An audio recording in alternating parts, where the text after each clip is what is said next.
Hey students, I want to go over with you in this short video just some basic information about the writing assignment you have due in another week.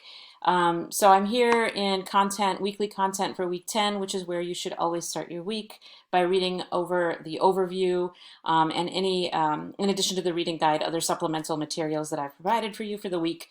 This week I'm recommending that in addition to reading our book's introduction on the author, which I typically recommend you do, there's a quick 2.5-minute video that I think you'll find really interesting. I recommend that as well. As always, there's a reading guide for you that I've written, and I have posted a thread where you can ask questions about the play if there's anything that's confusing as you're reading it. You're reading the entire play. It's a 3-act play, so I encourage you to break that reading up over several chunks. However, if you would like to watch a production of it, I've posted a link down here to a recording by a cast of Harvard students. I haven't watched the whole recording myself. I just found it the other day, and the parts that I did watch are really faithful to the play's dialogue and stage directions. So if you want to hear it as you're reading it, I would recommend this, or you can find other things too. As you probably know, there are movie versions. The famous one was Sidney Poitier, but that is not 100% faithful to the screenplay. So the movie is not a substitute to the play. Okay, so you have the usual deadlines, but what I really wanted to talk about in this video is the assignment, the writing assignment that you have due next week. A couple of you noticed this was originally scheduled for last week, but I just wanted to give us a little bit more time here. This is a very different kind of writing assignment from what I usually do, because this is a very different kind of semester from what I usually teach. So I wanted to, instead of having you do a mini research project or something like that, I just want you to dig deeply into the text that you've enjoyed and reflect on what you've read and what you have valued so far in the class, focusing on the texts themselves, okay? So you're going to be writing me a reflection letter. Instead of a traditional essay, you're going to actually write me a letter. You're talking directly to me, so you have this sense of a very focused audience. I want you to do what I've put in boldface here. Your assignment is to write me a letter in which you reflect on what we've read so far this semester. What's been most valuable to you and why? Just like in your discussion posts, I'm going to want you to focus on your reactions to the texts and not summary. You can assume that I know what happens in the text. I'm assuming that you've read them and have a pretty good understanding of what happens in the texts. So you don't need to recap the plot. You can instead focus directly on how you interpret it, how you think about what happens. So those reading guide questions are typically, many of those are good questions that ask you to think about how you interpret and not just simply what happens. So instead of retelling me the plot of Sonny's Blues, I would like to know how you interpret the characters or one of the characters or a single scene. I want you to really dig into something here, okay? Use specific details from the texts. So you should definitely be using short quotations, whether you're working with slave narratives or short stories or poetry. You should use short quotations to help me understand how you've arrived at the text. So if you think that the end of The Gilded Six Bits is about healing and hope, I'd want you to give me specific lines from that show me that, because not everybody interprets the story that way, okay? Don't ever let quotations dominate your writing, though. Most of the writing should be your own. Keep quotations short, introduce them well, and follow up to explain their relevance. Okay, so let me see here. Where are we? Make sure you pick a text by a range of authors. So instead of picking 4 Langston Hughes poems, pick 1 Langston Hughes poems and then texts by other writers too. So show me a little bit of range, all right? Now, as you choose your favorite texts, I want you to think obviously about what was fun to read, but you might also think about what was challenging, what has helped you grow as a student, what pushed your boundaries as a reader a little more. There are all kinds of ways that you can approach this. Okay, the assignment is worth 100 points. I want to emphasize that that is the equivalent of 4 quizzes or the equivalent of 4 discussions. So you want to take this seriously.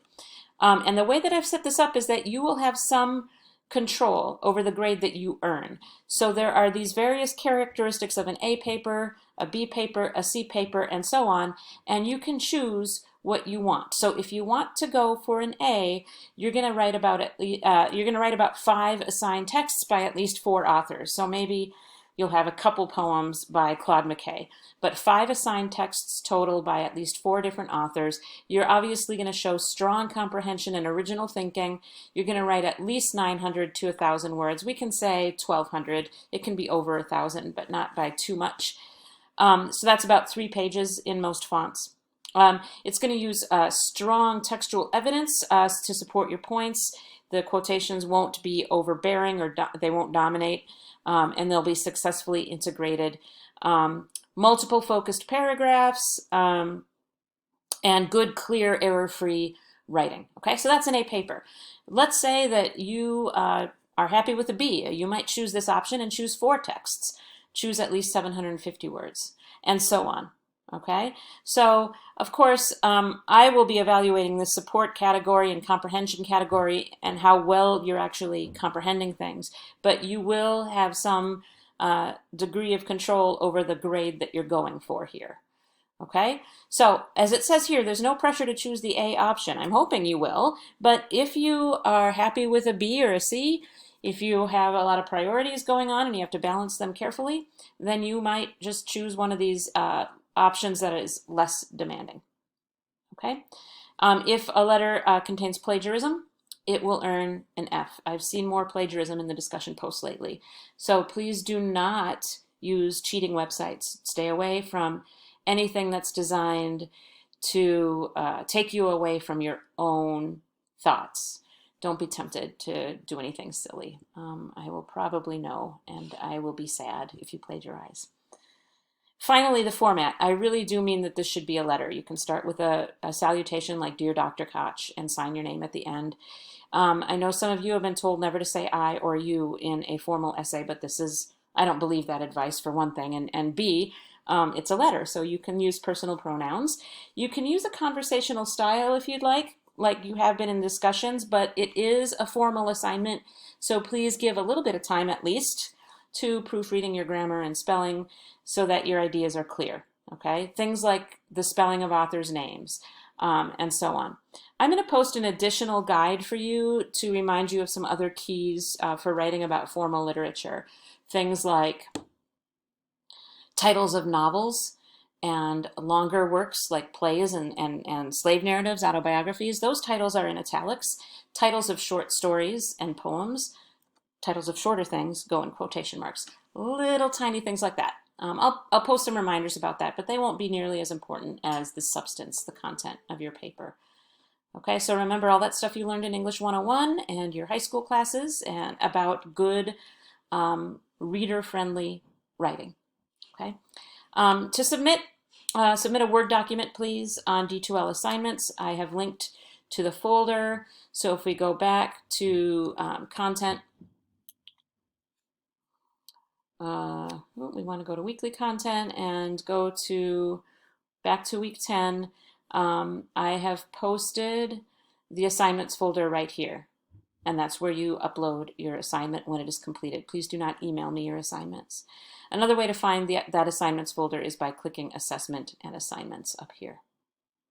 Of course, if you have any questions at all, I'm really happy to answer them for you. All you need to do is email me or set up a virtual appointment if you'd like to talk. And this week, since we are having an informal book chat at 11 a.m. on Thursday, the idea behind the book chat was to focus on Lorraine Hansberry's amazing play, but I can also answer your questions then too. Okay? So I'm looking forward to this assignment. I think it gives you a lot of flexibility, and it gives you a chance to do some serious thinking about what it is that you're getting out of the texts so far this semester. Okay? And finally, just a reminder to get your copy of Song of Solomon if you don't already have it. We're spending a few weeks on that novel. It's going to be an incredibly important part of the remainder of the semester. So make sure you get your hands on a copy of it. All right? I've been really enjoying your posts, especially on Sunny's Blues and Gwendolyn Brooks. You guys did a really great job. So keep up the good work, and I will see you in our discussions this week and in our book chat on Thursday morning.